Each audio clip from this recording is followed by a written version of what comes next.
Premiere दे वल्लों मंग करन उत्ते ट्रूडो ने जमानत संबंधी सिस्टम दे विच सुधार करन दा दावा कीता भरोसा। देश दे विच जमानत संबंधी सिस्टम दे विच सुधार करन दे लई कैनेडा दे प्रीमियर्स दे वल्लों फैडरल सरकार ने पत्र लिख के कीती मंग दे जवाब दे विच प्रधानमंत्री जस्टिन ट्रूडो ने भरोसा दिवाया है कि उन्हां दी सरकार इस पासे तेजी दे नाल सावधानी दे नाल काम कर रही है। सारियां 13 प्रोविंशियल अते होरनां सरकारां दे विच शुक्रवार नूं ट्रूडो ने लिखे पत्र दे विच इस मामले विच फौरी कार्रवाई करन दी मंग कीती सी। जेकर होगी सितंबर के अंत में ओंटारियो के प्रोविंशियल पुलिस अधिकारी का कतल होने तो बाद ओंटारियो के प्रीमियर ड्रैग फॉरेट के वलों इस पत्र के लिए पहल की गई सी। इस पुलिस अधिकारी ने कथित तौर पर 2 कतलों के विचों एक नूं हमले और हथियारों के नाल संबंधित होरनां चार्ज में जमानत तो इनकार कर दिता सी, पर बाद विच उन्हां नूं रिहा कर दिता गया। तुहानूं दस दें कि पत्रकारां दे नाल गलबात करदिआं ट्रूडो ने आख्या है कि वह समझते हैं कि यह सच्ची चिंता का विषय है, इसनूं जल्द हल करने की कोशिश की जा रही है। गल करांगे अगली खबर बारे। अज स्कार्टून दे विच धरती उत्ते विलखण तत्तां दे प्रोसैसिंग प्लांट का दौरा करेंगे जस्टिन ट्रूडो। प्रधानमंत्री जस्टिन ट्रूडो के वल्लों अज धरती के विलखण तत्तां दे प्रोसैसिंग प्लांट का दौरा किया जाएगा।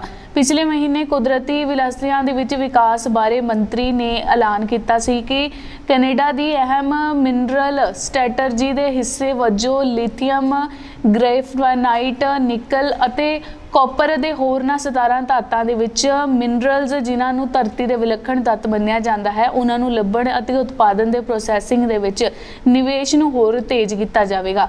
इत्थे दसना बनता है कि पिछले महीने मैक्सीको दे विच होई ट्रूडो अते अमरीका के राष्ट्रपति जो बाइडन अते मैक्सीको के राष्ट्रपति आंद्रेस दे विचकार होई शिखर वार्ता के दौरान इन्हां ने खनिजां के मुद्दे के उत्ते चर्चा की सी।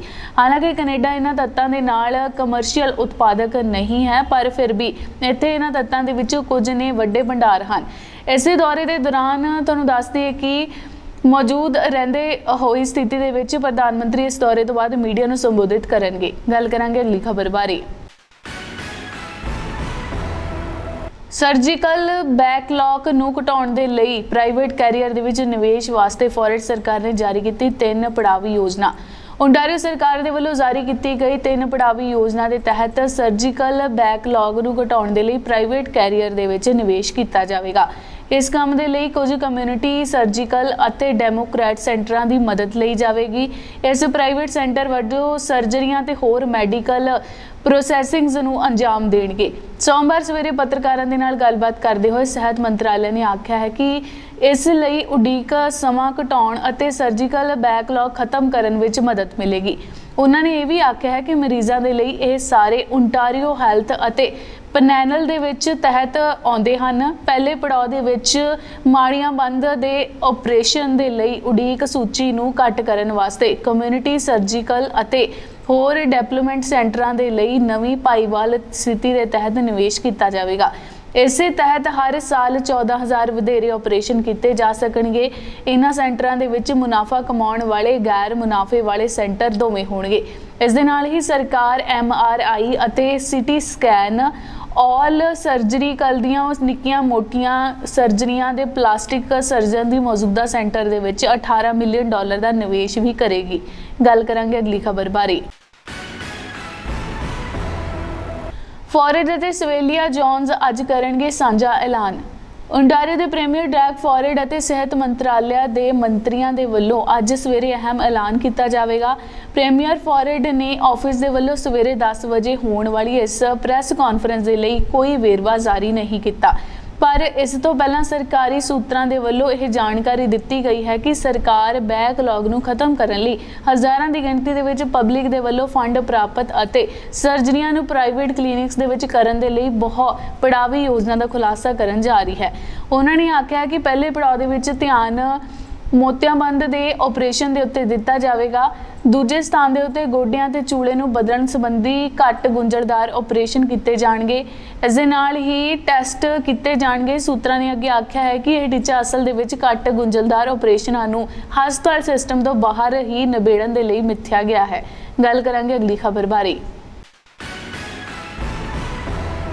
फेलेमेंडन पार्क दे विच दिन दिहाड़े चलियां गोलियां एक व्यक्ति होया जख्मी। ਫੈਲੇਮੈਂਡਨ ਪਾਰਕ ਏਰੀਏ ਦੇ ਵਿੱਚ ਦਿਨ ਦਿਹਾੜੇ ਇੱਕ 18 ਸਾਲਾ ਲੜਕੇ ਨੂੰ ਗੋਲੀਆਂ ਮਾਰ ਕੇ ਜ਼ਖਮੀ ਕਰ ਦਿੱਤਾ ਗਿਆ।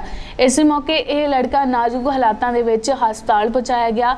ਟੋਰਾਂਟੋ ਪੁਲਿਸ ਨੇ ਦੁਪਹਿਰੇ 1 ਵਜੇ ਦੇ ਨੇੜੇ ਤੇੜੇ ਪਹਿਲਾਂ ਗੋਲੀਆਂ ਚੱਲਣ ਦੀ ਇਸ ਘਟਨਾ ਦੀ ਜਾਣਕਾਰੀ ਦੇ ਕੇ ਉਹਨਾਂ ਨੂੰ ਡੌਨ ਮਿਜ਼ਨ ਰੋਡ ਦੇ ਵਿੱਚ ਇਲਾਕੇ ਦੇ ਵਿੱਚ ਸੱਦਿਆ ਗਿਆ। ਮੌਕੇ ਉੱਤੇ ਇਕੱਠੇ ਹੋਏ ਪੱਤਰਕਾਰਾਂ ਦੇ ਨਾਲ ਗੱਲਬਾਤ ਕਰਦੇ ਹੋਏ ਕਾਰਜਕਾਰੀ ਇੰਸਪੈਕਟਰ ਨੇ ਦੱਸਿਆ ਹੈ ਕਿ ਇਸ ਬੱਚੇ ਨੂੰ ਗੋਲੀਆਂ ਲੱਗਣ ਦੇ ਉਪਰੰਤ ਵਾਰਦਾਤ ਵਾਲੀ ਥਾਂ ਲੱਭਣ ਦੇ ਵਿੱਚ ਉਹਨਾਂ ਨੂੰ ਥੋੜੀ ਦਿੱਕਤ ਵੀ ਆਈ, ਪਰ ਫਿਰ ਉਹਨਾਂ ਨੂੰ ਇਸ ਪਾਰਕ ਦੇ ਪਾਰਕਿੰਗ ਲੋਟ ਦੇ ਵਿੱਚ ਇੱਕ ਘਟਨਾ ਦੇ ਸਬੂਤ ਮਿਲੇ ਹਨ ਅਤੇ ਪੁਲਿਸ ਅਧਿਕਾਰੀ ਨੇ ਇੱਕ ਲੜਕਾ ਜ਼ਖਮੀ ਹਾਲਾਤਾਂ ਦੇ ਵਿੱਚ ਪਾਇਆ। ਉਹਨਾਂ ਨੇ ਦੋਵੇਂ ਪੱਟਾਂ ਦੇ ਵਿੱਚ ਗੋਲੀਆਂ ਲੱਗੀਆਂ ਹੋਈਆਂ ਸਨ। ਉਹਨਾਂ ਨੂੰ ਲੋਕਲ ਹਸਪਤਾਲ ਲਿਜਾਇਆ ਗਿਆ ਜਿੱਥੇ ਉਹਨਾਂ ਦਾ ਆਪਰੇਸ਼ਨ ਹੁਣ ਚੱਲ ਰਿਹਾ ਹੈ। ਪੁਲਿਸ ਅਧਿਕਾਰੀ ਨੂੰ ਕ੍ਰਾਈਮ ਸੀਨ ਲੱਭਣ ਦੇ ਵਿੱਚ ਦਿੱਖਣ ਹੋਣ ਦੇ ਕਾਰਨ ਇਸ ਏਰੀਆ ਦੇ 3 ਸਕੂਲਾਂ ਨੂੰ ਹੋਲਡ ਕਰ ਦਿੱਤਾ ਗਿਆ ਹੈ। ਗੱਲ ਕਰਾਂਗੇ ਅਗਲੀ ਖਬਰ ਬਾਰੇ। ਭਾਰਤੀ ਮੂਲ ਦੇ 5 ਸਾਲਾ ਬੱਚੇ ਦੀ ਮੌਤ ਦੇ ਮਾਮਲੇ ਵਿੱਚ ਸ਼ਖਸ ਤੇ ਲੱਗੇ ਦੋਸ਼। ਅਮਰੀਕਾ ਵਿਖੇ ਸਾਲ 2021 ਦੇ ਵਿੱਚ 5 ਸਾਲਾ ਮਾਇਆ ਪਟੇਲ ਦੀ ਹੱਤਿਆ ਹਮਲੇ ਵਿੱਚ ਇੱਕ ਨਵਾਂ ਮੋੜ ਆਇਆ। ਇਸੇ ਮਾਮਲੇ ਦੇ ਵਿੱਚ ਅਮਰੀਕਾ ਦੇ ਇੱਕ 35 ਸਾਲਾ ਵਿਅਕਤੀ ਨੂੰ ਕਤਲ ਦਾ ਦੋਸ਼ੀ ਪਾਇਆ ਗਿਆ ਹੈ।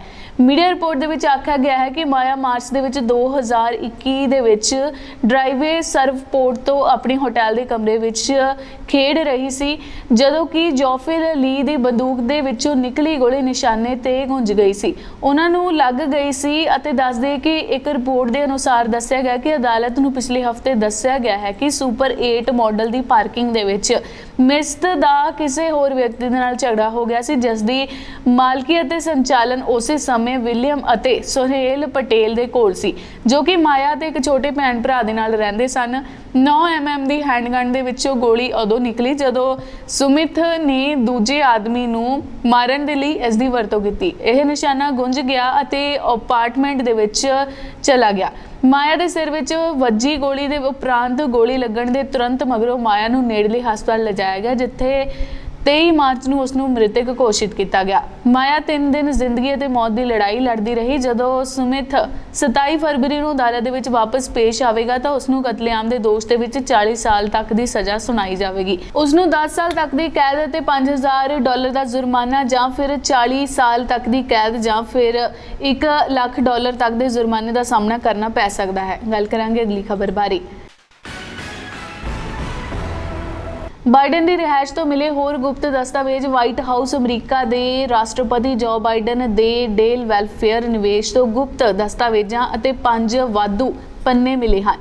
ਵਾਈਟ ਹਾਊਸ ਨੇ ਆਖਿਆ ਕਿ ਇਸ ਦੇ ਨਾਲ ਹੀ ਬਾਈਡਨ ਦੀ ਰਿਹਾਇਸ਼ ਤੋਂ ਹੁਣ ਤੱਕ ਕਰੀਬ 24 ਗੁਪਤ ਦਸਤਾਵੇਜ਼ ਬਰਾਮਦ ਕੀਤੇ ਗਏ ਹਨ। ਇਹ ਦਸਤਾਵੇਜ਼ ਅਜਿਹੇ ਸਮੇਂ ਵਿੱਚ ਮਿਲੇ ਹਨ ਜਦੋਂ ਘੱਟ ਘੰਟਿਆਂ ਦੇ ਵਿੱਚ ਵਾਈਟ ਹਾਊਸ ਦੇ ਵਕੀਲ ਦਫ਼ਤਰ ਨੇ ਬਿਆਨ ਜਾਰੀ ਕਰਕੇ ਬਾਈਡਨ ਦੀ ਰਿਹਾਇਸ਼ ਤੋਂ ਇੱਕ ਕ੍ਰਿਟੀਕਲ ਦਸਤਾਵੇਜ਼ ਦੀ ਬਰਾਮਦੀ ਕੀਤੀ ਹੈ ਅਤੇ ਅਥਾਰਟੀ ਦੇ ਤੌਰ ਦੇ ਉੱਤੇ ਜਨਰਲ ਨੇ ਇਸ ਮਾਮਲੇ ਦੀ ਜਾਂਚ ਦੇ ਲਈ ਸਾਬਕਾ ਅਮਰੀਕੀ ਅਥਾਰਟੀ ਨੂੰ ਲਾਂਚ ਕੀਤਾ ਹੈ ਜਿਸ ਵਿੱਚ ਨਿਯੁਕਤੀ ਕਰਦੇ ਹੋਏ ਬਾਈਡਨ ਦੇ ਡੇਲੀ ਵੈਲਫੇਅਰ ਅਤੇ ਵਾਸ਼ਿੰਗਟਨ ਡੀਸੀ ਸਥਿਤ ਉਹਨਾਂ ਦੇ ਨਿੱਜੀ ਦਫ਼ਤਰ ਤੋਂ ਬਰਾਮਦ ਕੀਤੇ ਗਏ ਦਸਤਾਵੇਜ਼ਾਂ ਦੀ ਕੁੱਲ ਗਿਣਤੀ 24 ਹੋ ਗਈ ਹੈ। ਹਾਲਾਂਕਿ ਇਹਨਾਂ ਦਸਤਾਵੇਜ਼ਾਂ ਦੇ ਵੇਰਵੇ ਅਜੇ ਤੱਕ ਪਤਾ ਨਹੀਂ ਲੱਗੇ ਹਨ ਪਰ ਇਹ ਉਸ ਸਮੇਂ ਦੇ ਹਨ ਜਦੋਂ ਬਾਈਡਨ ਨੇ 2009 ਤੋਂ 2016 ਤੱਕ ਬਾਰਕ ਓਬਾਮਾ ਪ੍ਰਸ਼ਾਸਨ ਦੇ ਵਿੱਚ ਉਪ ਰਾਸ਼ਟਰਪਤੀ ਸਨ। ਬਾਈਡਨ ਆਮ ਤੌਰ ਉੱਤੇ ਡੈਲਾਵੇਅਰ ਦੇ ਵਿੱਚ ਆਪਣੀ ਰਿਹਾਇਸ਼ ਤੇ ਆਪਣਾ ਸ਼ਨੀਵਾਰ ਬਿਤਾਉਂਦੇ ਸਨ। ਸ਼ੁੱਕਰਵਾਰ ਸ਼ਾਮ ਨੂੰ ਉੱਥੇ ਪਹੁੰਚ ਜਾਂਦੇ ਸਨ। ਗੱਲ ਕਰਾਂਗੇ ਅਗਲੀ ਖਬਰ ਬਾਰੇ। ਇਟਲੀ ਦੇ ਵਿੱਚ ਸਕੇ ਭੈਣ ਭਰਾ ਸਮੇਤ ਮਾਰੇ ਗਏ 3 ਨੌਜਵਾਨ। ਇਟਲੀ ਦੇ ਵੋਰਾਨਾ ਦੇ ਨੇੜੇ ਸ਼ਹਿਰ ਦੇ ਵਿੱਚ ਖਰਾਬ ਮੌਸਮ ਦੇ ਚੱਲਦਿਆਂ ਬੀਤੇ ਦਿਨੀ ਲਗਭਗ 5:30 ਦੇ ਨੇੜੇ ਤੇੜੇ ਇੱਕ ਕਾਰ ਦੇ ਨਹਿਰ ਦੇ ਵਿੱਚ ਡਿੱਗ ਜਾਣ ਦੇ ਵਿੱਚ ਮਾਰੇ ਗਏ 2 ਪੰਜਾਬੀ ਮੁੰਡੇ ਤੇ ਇੱਕ ਪੰਜਾਬੀ ਲੜਕੀ ਦੀ ਪਛਾਣ ਹੋ ਚੁੱਕੀ ਹੈ। ਮ੍ਰਿਤਕਾਂ ਦੀ ਪਛਾਣ ਬਾਬਾ ਬਕਾਲਾ ਸਿੰਘ ਦੇ ਨਾਲ ਸੰਬੰਧਿਤ 2 ਸਕੇ ਭੈਣ ਭਰਾ ਬਲਪ੍ਰੀਤ ਕੌਰ ਅਤੇ ਅੰਮ੍ਰਿਤਪਾਲ ਸਿੰਘ ਦੇ ਵਜੋਂ ਹੋਈ ਹੈ ਅਤੇ ਤੀਜੇ ਨੌਜਵਾਨ ਦੀ ਪਛਾਣ ਵਿਸ਼ੇਲ ਕੇਰਲ ਦੇ ਵਜੋਂ ਹੋਈ ਹੈ ਜੋ ਕਿ ਜਲੰਧਰ ਦੇ ਨਾਲ ਸੰਬੰਧ ਰੱਖਦਾ ਸੀ। ਇਸੇ ਹਾਦਸੇ ਦੀ ਖਬਰ ਸੁਣਦਿਆਂ ਇਟਾਲੀਅਨ ਸੁਰੱਖਿਆ ਦਸਤੀਆਂ ਦੇ ਵੱਲੋਂ ਮੌਕੇ ਤੇ ਪਹੁੰਚ ਕੇ ਮੀਂਹ ਅਤੇ ਹਨੇਰੇ ਦੇ ਬਾਵਜੂਦ ਲਗਾਤਾਰ ਕੋਸ਼ਿਸ਼ ਕਰਦਿਆਂ ਕਰੇਨਾਂ ਦੇ ਮਦਦ ਦੇ ਨਾਲ ਪਾਣੀ ਦੇ ਵਿੱਚ ਡੁੱਬੀ ਕਾਰ ਨੂੰ ਤੁਰੰਤ ਬਾਹਰ ਕੱਢਿਆ ਗਿਆ। ਉਦੋਂ ਤੱਕ ਤਿੰਨਾਂ ਦੀ ਜਾਨ ਜਾ ਚੁੱਕੀ ਸੀ ਜਦੋਂ ਕਾਰ ਵਿੱਚ ਸਵਾਰ ਚੌਥੇ ਨੌਜਵਾਨ ਨੂੰ ਗੰਭੀਰ ਹਾਲਾਤਾਂ ਦੇ ਵਿੱਚ ਉੱਥੋਂ ਨੇੜਲੇ ਸ਼ਹਿਰ ਦੇ ਵਿੱਚ ਹਸਪਤਾਲ 'ਚ ਦਾਖਲ ਕਰਾਇਆ ਗਿਆ। ਇਹ ਚਾਰੇ ਨੌਜਵਾਨ ਵਰਾਨਾ ਨੇੜਲੇ ਸ਼ਹਿਰ ਦੇ ਵਿੱਚ ਰਹਿਣ ਵਾਲੇ ਸਨ। ਹਾਦਸੇ ਦੇ ਕਾਰਨਾਂ ਦਾ ਹਾਲੇ ਤੱਕ ਪਤਾ ਨਹੀਂ ਲੱਗ ਸਕਿਆ। ਗੱਲ ਕਰਾਂਗੇ ਅਗਲੀ ਖਬਰ ਬਾਰੇ। यूएन 'ਚ चीन ने छड्डिया पाकिस्तान का साथ, लश्कर दा मक्की ग्लोबल आतंकवादी ऐलान। संयुक्त राष्ट्र सुरक्षा परिषद ने सोमवार ਨੂੰ पाकिस्तान स्थित आतंकवादी अब्दुल्ला रहमान मक्की ਨੂੰ अपनी ISIL ਅਤੇ अल कायदा पाबंदी कमेटी ਦੇ तहत एक ग्लोबल आतंकवादी वजों सूचीबद्ध किया है। मक्की लश्कर ए तौबीबा ਦੇ मुखी 26/11 ਦੇ ਮਾਸਟਰਮਾਈਂਡ ਹਿਫਾਜ਼ਤ ਦੇ ਜੀਜਾ ਹਨ। ਭਾਰਤ ਦੇ ਵਿੱਚ ਕਈ ਆਤੰਕਵਾਦੀ ਘਟਨਾਵਾਂ ਦਾ ਮਾਸਟਰਮਾਈਂਡ ਰਿਹਾ ਹੈ। ਉਸ ਨੂੰ ਆਤੰਕਵਾਦੀ ਘੋਸ਼ਿਤ ਕਰਨ ਦਾ ਪ੍ਰਸਤਾਵ ਭਾਰਤ ਨੇ ਸਾਲ 2020 ਦੇ ਵਿੱਚ ਦਿੱਤਾ ਸੀ।